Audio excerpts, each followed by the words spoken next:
قبر مبارک سے انہیں آواز سنائی دی، یہ دنیا میں بھی یار تھا، آج بھی یار ہے، یار کو یار کے پاس پہنچا دو۔ سبحان اللہ۔ نعرہ تکبیر، عقیدہ حیات النبی، عقیدہ حیات النبی، نعرہ تکبیر۔ ادخل الحبیب الی الحبیب۔ آپ بتائیں صدیق اکبر نے ایسے وصیت نہیں کی تھی، ابو بکر صدیق رضی اللہ عنہ نے وصیت کرائی ہے، صحابہ کرام نے جا کر پہنچایا ہے۔ اگر کسی صحابی کا نظریہ ہوتا کہ پیغمبر کی قبر پہ سلام ولام کی ضرورت نہیں ہے، بس اللہ پہنچاتا ہے، تو وہ یہ وصیت مانتے؟ قرآن کریم میں دنیا سے جانے والا غلط وصیت کرے تو پچھلے بدل دیں، تو انہوں تو نہیں بدلی۔ اٹھا کر جنازے کو لے جانے والے عمر فاروق ہیں، جس کے ایک کوڑے پہ مدینہ کی زمین کا زلزلہ رکا اور قیامت تک رکا رہے گا۔ دجال کے وقت 3 زلزلے آئیں گے اور کمزور ایمان والے مدینہ سے نکل جائیں گے، اس سے پہلے ایک زلزلہ مدینہ منورہ میں نہیں آنا۔ یہ عمر فاروق کے کوڑے کا اثر ہے، جس عمر فاروق کے خط سے دریائے نیل چلا اور قیامت تک چلتا رہے گا، جس عمر فاروق کی آواز کو لے کر ساریہ بن زنیم تک 3000 کلومیٹر تک ہوائیں لے کر گئی تھی، جس عمر فاروق کی ایک چادر پہ ہررا کی آگ بجھی تھی، یہ جنازے کو کندھا دینے والا ہے۔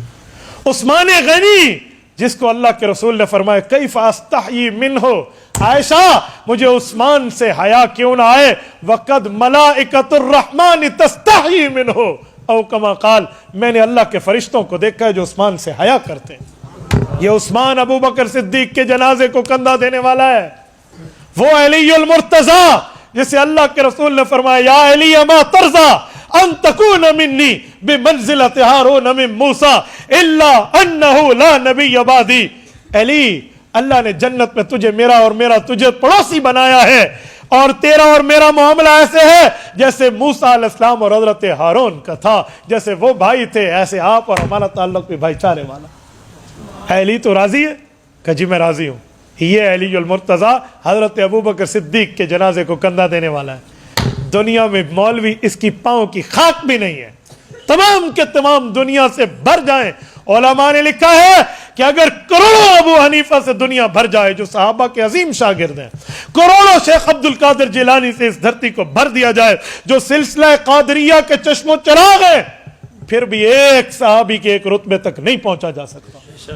اور یہاں اجلہ صحابہ کرام، پیغمبر کی ذات کے صحابہ کرام جو کریم ہیں، اس امت کے مقتدا اور پیشوا ہیں، وہ اس وصیت پہ عمل کر کے ابو بکر صدیق کی چارپائی کو لے کر جا رہے ہیں، تو اس کا معنی یہ ہے پیغمبر کے صحابہ کا نظریہ یہ ہے نبی کی قبر پہ سلام بھی پڑھیں اور رسول اللہ کی قبر پہ کلام بھی جائز ہے۔ آج جس کے پاس حضور کا فرمان اور ان صحابہ کا عمل ہے وہ اہل حق ہے، جس کے پاس یہ صدیقی عمل نہیں ہے وہ خود کو اہل حق کہنا چھوڑ دے۔ ہمیں 2 نمبر دودھ اور 1 نمبر دودھ کا فرق آتا ہے، تو 2 نمبر مولوی اور 1 نمبر مولوی کا بھی فرق آتا ہے۔ آپ آزما سکتے۔ نمبر 2 حضرت عمر پہ آئیں۔ حضرت عمر فاروق رضی اللہ عنہ کا دور ہے۔ حضرت عمر فاروق رضی اللہ عنہ نے اپنے دور میں صحابہ کرام کو کہا آؤ 20 رکعت تراویح جو حضور کے دور میں پڑھی گئی تھی اب پورا مہینہ پڑھیں گے مسجد میں۔ صحابہ نے کہا پورا مہینہ کیوں؟ حضور علیہ السلام نے 3 دن پڑھائی ہے، اے عمر آپ دین بڑھائے ہو، پورا مہینہ پڑھیں گے؟ اللہ کے رسول نے 3 دن تراویح پڑھائی تھی، چوتھے دن جماعت نہیں کرے، فرمایا گھروں میں جا کر پڑھو۔ مصنف ابن ابی شیبہ میں حضرت عبداللہ ابن عباس کی مرفوع روایت ہے، صلی رسول اللہ صلی اللہ علیہ وسلم فی رمضان 20 رکعۃ والوتر، 20 رکعت تراویح اور وتر حضور ہمیں رمضان میں پڑھاتے تھے۔ ایک روایت میں 24 رکعتیں پڑھاتے تھے، ایک میں 27، 24 بھی سچ ہے کہ 4 فرض ہیں اور 20 رکعت تراویح ہے، 27 بھی سچ ہے کہ 3 وتر ہیں، 4 فرض ہیں اور 20 تراویح ہے۔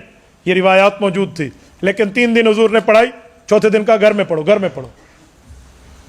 حضرت عمر کا دور آیا تو حضرت عمر نے فرمایا پورا مہینہ مسجد میں پڑھیں گے، اب گھر میں نہیں پڑھیں گے۔ تو صحابہ کرام تو اٹھ کے بیٹھ گئے کہ امیر المومنین ہم حکم ماننے کے لیے تیار ہے لیکن دلیل دیجئے، اللہ کے رسول نے 3 دن کے بعد ہمیں مسجد نہیں پڑھنے دی، آپ کیوں کہہ رہے ہیں؟ قربان جائیں عمر فاروق پر۔ حضرت عمر رضی اللہ عنہ نے صحابہ کرام سے پوچھا کہ گرم ہونے کی ضرورت نہیں ہے، آپ بھی میرے بھائی ہیں، آپ بھی موجود تھے ان 3 راتوں میں، میں بھی موجود تھا جب حضور نے منع کیا تھا، میرے سامنے کا منظر ہے۔ کہا پھر کیوں کہہ رہے ہیں؟ کہ میری بات اگلی بات سنیں، رسول اللہ صلی اللہ علیہ وسلم نے کچھ بات فرمائی بھی تھی جب 3 دن کے بعد ہمیں کہا تھا گھروں میں پڑھو۔ کہا جی فرمایا تھا۔ کہ وہ ذرا جملہ سنا دیں حضور کا، کیا فرمایا تھا؟ کہ اللہ کے رسول نے فرمایا خشیت ان یکتب علیکم، صحیح بخاری، مجھے اس بات کا خوف ہے کہ آج کہیں وحی اتر آئے گی، اب چوتھے دن بھی میں نے پڑھا لیا تو تمہارے اوپر تراویح فرض ہو جائے گی اور مشکل میں پڑ جاؤ گے، لہٰذا گھروں میں پڑھو۔ حضرت عمر نے فرمایا یہی بات ہے؟ کہا جی ہاں۔ کہا یہی میری دلیل ہے، اب مسجد میں پڑھیں گے اور پورا مہینہ پڑھیں گے۔ کہا کیسے دلیل ہے؟ کہ حضور نے فرمایا خشیت ان یکتب علیکم، اوپر سے وحی آئے گی اور فرض ہو جائے گا۔ اب وحی آ سکتی ہے جب حضور دنیا سے چلے گئے؟ کہا جی نہیں۔ تو کہا حضور نے اشارہ دیا تھا میری زندگی میں وحی آ سکتی ہے، فرض ہو جائے گی، اب ختم نبوت ہے، اب وحی نہیں آنی، اب حضور کے بعد پورا مہینہ مسجد پڑھیں گے۔ اللہ اکبر! صحابہ نے کہا واہ امیر المؤمنین، جہاں تیری عقل پہنچی وہاں ہماری رسائی نہیں گئی۔ اس دن سے آج تک حضور کی مسجد اور اللہ کے گھر سے لے کر ہر اہل حق کی مسجد میں وہی ترتیب شروع ہے۔ آج جس کے پاس یہ ہے حضور کا عمل اور عمر فاروق کی تصدیق، وہ اہل حق ہے۔ جس کے پاس نہیں ہے آپ خود فیصلہ فرما لے کہ پانی والا دودھ ہے یا اوریجنل دودھ ہے، کوئی مشکل بات تو نہیں ہے، اس پہ کون سی لڑائی کی بات ہے۔ پہلے میں نے کہا علیکم بسنتی و سنت الخلفاء الراشدین، حضور کا عمل اور صحابہ کا طریقہ ہو۔ حضرت عثمان کی ذات پہ آتے ہیں۔ سیدنا عثمان غنی رضی اللہ عنہ کا دور ہے، حین کثر اہل المسجد، امام بخاری صحیح بخاری میں لکھتے ہیں مسجد میں نمازیوں کی تعداد بڑھ گئی تھی، کیونکہ جب حضرت عثمان دور حکومت پہ آئے تھے اس وقت تقریباً رسول اللہ صلی اللہ علیہ وسلم کو 20 سال کا زمانہ گزر رہا تھا۔ تو اتنے زیادہ عرصے کے بعد حضرت عثمان آئے ہیں، تو حضور علیہ السلام کے زندگی میں صحابہ اور اہل بیت اور حضور کے 20 سالوں بعد تک جو دین بلاد عجم تک جا کر پھیلا اور دنیا آتی مسجد نبوی میں مجمع بڑھ گیا، کاروبار بڑھ گئے، تجارات بڑھ گئیں، تو حضرت عثمان غنی نے صحابہ کو بٹھایا، حضرت علی المرتضیٰ سمیت اجلہ صحابہ بیٹھے، کہا ایک مشورہ کریں۔ کہا کیا؟ کہا قرآن کریم نے کہا اذا نودی للصلاۃ من یوم الجمعۃ فاسعوا الی ذکر اللہ، یہ من یوم الجمعہ آتی ہے، جمعہ آتی نہیں ہے، لوگ غلط پڑھتے ہیں، اردو میں جمعہ کہتے ہیں، عربی میں جمعہ، دو پیش ہے یہاں پر۔ تو قرآن کریم نے یہ جو من یوم الجمعۃ فاسعوا الی ذکر اللہ فرمایا ہے، تو یہ تو اذان جب آتی ہے تو لوگ تو ابھی دور دور سے آ رہے ہوتے ہیں، ابھی تو اللہ کے گھر کی طرف وہ دوڑ ہی نہیں سکتے، ابھی تو غسل کے لیے اور ادھر اور ادھر اور فلاں، تو وہ تو گناہ گار ہوتے ہیں۔ تو کیا کیا جائے؟ ان کو گناہ سے بچایا جائے اور جمعے کی تیاری بھی ضائع نہ ہو، جمعے کی تیاری جمعے کے ٹائم سے پہلے شروع کر دینی چاہیے۔ ہاں ایسا ہے یا نہیں ہے؟ چلو، تو اس ترتیب پر صحابہ کرام کو حضرت عثمان نے بٹھا دیا، تو فیصلہ ہوا کہ جمعے کی 2 اذانیں دی جائیں گی، ایک اذان پہلے دیں گے زہرا پر تاکہ لوگ اپنے کاروبار کو چھوڑ کے جمعے کی تیاری میں لگ جائیں، اور جب مجمع اکٹھا ہو جائے گا پھر خطبے کے وقت دوسری اذان دی جائے گی، تاکہ جو قرآن کہتے ہیں نا فوراً آؤ اذان کے بعد، تو وہ پہلے بیٹھے ہوں گے گناہوں سے بچ جائیں گے۔ ان التعزین الثانی امرہ عثمان حین کثر اہل المسجد، امام بخاری نے فیصلہ کیا ہے صحابہ کرام کے اجماع سے، اہل بیت کے اتفاق سے فیصلہ ہو گیا کہ جمعہ کی 2 اذانیں۔ یہ رسول اللہ کے دور میں نہیں ہے، حضرت ابوبکر کے دور میں نہیں ہے، حضرت عمر کے دور میں نہیں، حضرت عثمان کے دور میں ہے، اور یہ جائز ہے۔ کیوں؟ علیکم بسنتی و سنت الخلفاء الراشدین، ابو بکر عمر عثمان علی کا کام بدعت نہیں ہے، سنت۔ تو آج حضور کا عمل اور صحابہ کرام کی تصدیق جس کے پاس ہے، اور جمعے کی 2 اذانیں ہیں وہ اہل حق ہے، جس کے پاس نہیں ہے وہ آپ فیصلہ فرمائیں۔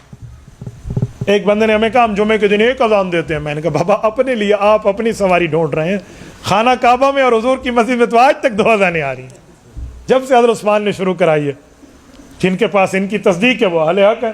آئیں ذرا حضرت علی المرتضیٰ رضی اللہ عنہ پہ، سیدنا علی المرتضیٰ فرماتے ہیں، امام طبرانی رحمہ اللہ معجم الصغیر طبرانی میں روایت لائے ہیں، حضرت عثمان غنی نے حضرت علی المرتضیٰ نے اللہ کے رسول سے پوچھا ان نزل بنا امر فلیس فیہ بیان امر ولا نہج فماذا تأمرنا، یا رسول اللہ اگر آپ دنیا چھوڑ جائیں، توجہ میری طرف، اگر آپ دنیا چھوڑ جائیں، آپ کے بعد کوئی ایسا عمل آئے جس میں آپ کا حکم بھی نہ ہو اور آپ کی منع بھی نہ ہو، تو فما تأمرنا، ہمارے لیے آپ کیا حکم کرتے ہیں؟ ہاں بھی نہ ہو نہ بھی نہ ہو، کوئی ایسا مسئلہ آ جائے تو ہم کیا کریں؟ آپ پہلے مجھے یہ پوچھیں گے بھی کوئی ایسا مسئلہ ہے جس پر ہاں اور نہ موجود نہیں ہے، میں کہوں گا جی ہے، ایجیکشن سے روزہ ٹوٹتا ہے یا نہیں، نہ اس پر ہاں ہے حدیث میں نہ اس پر نہ ہے حدیث میں، بھینس حلال ہے یا حرام ہے، نہ اس پر ہاں ہے قرآن اور حدیث میں نہ اس پر نہ ہے قرآن اور حدیث میں، بھینس، جاموس، بیفلو، آپ کیا کہتے ہیں پشتوں میں؟ مشے، مشے یا میخے؟ اچھا چلو، تو یہ پورے قرآن میں کہیں نہیں ہے جاموس کا لفظ، تو پھر بھینس کیسے حلال ہوئی؟ انجیکشن سے روزہ ٹوٹا یا نہ ٹوٹا؟ نہ ہاں میں جواب ہے نہ نہ میں جواب ہے، چلو گنو، تو کہاں سے لیں گے معاملہ؟ تو ایسے کئی مسائل ہیں، میں نے 2 بتائے ہیں۔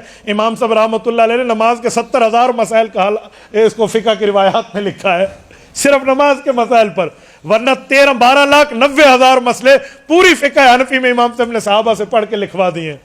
تو بعض مسائل ایسے ہیں، تو یہ سوال حضرت علی المرتضیٰ کے ذہن میں آیا اور انہوں نے رسول اللہ صلی اللہ علیہ وسلم سے پوچھ لیا، تو اللہ کے رسول صلی اللہ علیہ وسلم نے فرمایا بہت اچھا حل، تو شاورون العابدین والفقہا، فقہا سے مسئلہ حل کر لینا، بات فائنل ہو جائے گی۔ اور فقیہ کون ہے؟ ایکسپرٹ آف دا ہولی شریعہ، شریعت کا ماہر، دین کا اسپیشلسٹ، یہ فقیہ ہے۔ اور صحیح بخاری جلد نمبر 2 کتاب الاحکام باب اجر الحاکم صفحہ 1072 یا 76 کی روایت ہے، حضرت عمرو بن عاص رضی اللہ عنہ کے واسطے سے ہے، ساری 1092 کی روایت ہے، حضرت عمرو بن عاص کے واسطے سے ہے۔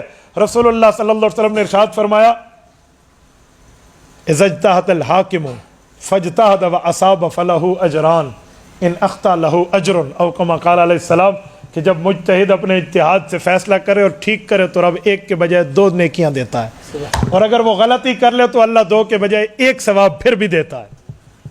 اسی لیے ہم کہتے ہیں نبی معصوم ہے، اس سے غلطی ہو نہیں سکتی، صحابہ محفوظ ہیں، غلطی ہوئی تو رب معاف فرما دیتا ہے، فقہا معجور ہیں، ان سے غلطی ہو جائے تو اللہ 2 کے بجائے 1 اجر دیتا ہے۔ محفوظ بھی ہم مانتے ہیں، معصوم بھی ہم مانتے ہیں، معجور بھی ہم مانتے ہیں، خدا، مصطفیٰ، فقہا، ہم سب کے قائل ہیں۔ تو جب یہ بات آ گئی، مسائل کا حل ہوگا، فقیہ اپنی مہارت سے حل کرے گا تو بات فائنل ہو جائے گی۔ چلو جو 2 باتیں میں نے کی وہ مسئلے کا حل بھی لے لیں۔ انجیکشن سے روزہ نہیں ٹوٹتا، وہ گوشت والا ہو یا وہ رگ والا ہو، آئی وی انوی کا کوئی مسئلہ نہیں ہے۔ آپ کہیں گے کیسے؟ میں جواب دیتا ہوں، امام صاحب رحمۃ اللہ علیہ کی کتب میں اس کا جواب موجود ہے، فقہ حنفی میں اس پر تفصیل ہے۔ ایک شخص روزے سے ہے اور اسے انجیکشن لگاتے ہیں، اب روزہ ٹوٹا، دلیل نہیں ہے، نہیں ٹوٹا، دلیل کی وضاحت نہیں ہے، تو کیا کریں گے؟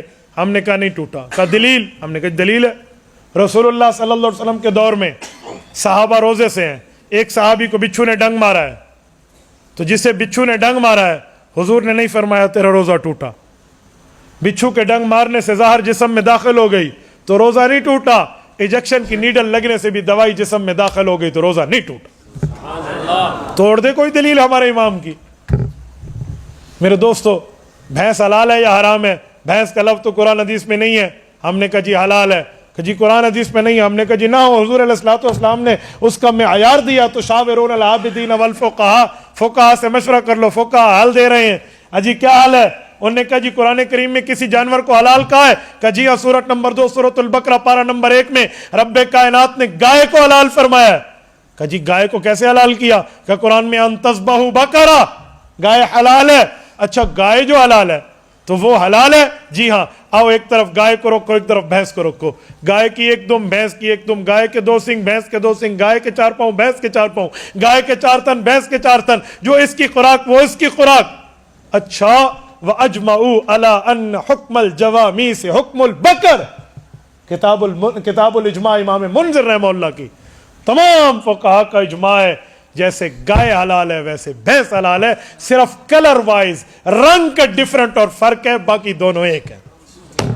عَلَىٰ أَنَّ حُكْمَ الْجَوَامِيسِ حُكْمُ الْبَقَرِ، دونوں کی زکوٰۃ ایک ہے، دونوں کی تجارت ایک ہے، دونوں کی خوراک ایک ہے، صرف کلر وائز فرق ہو جاتا ہے، تو باقی تو معاملہ ایک ہے، تو اس لیے بھینس حلال ہے۔ ہو گیا؟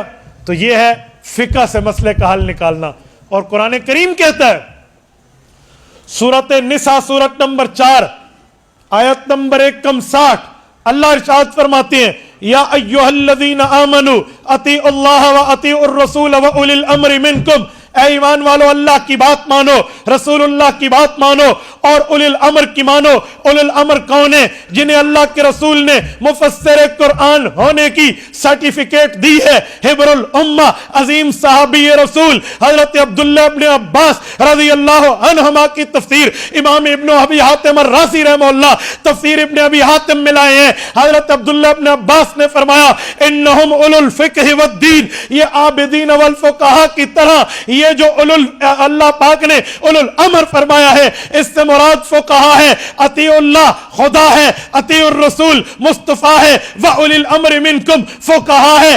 اللہ پاک کی بات بھی ہم نے مانی, رسول اللہ کی بات بھی ہم نے مانی, فقہا کی بات بھی ہم نے مانی. یہ تینوں باتیں ہمیں قرآن کریم نے دی ہے. اور جاتے جاتے اللہ کے رسول نے اس امت کو فقہا کے حوالے فرمایا. یہ حضرت علی کے واسطے سے ہمیں ملا. آج جو 4 فقہ قرآن کریم اور حدیث نبویہ سے نکلی ہوئی دنیا میں رائج ہے, ایک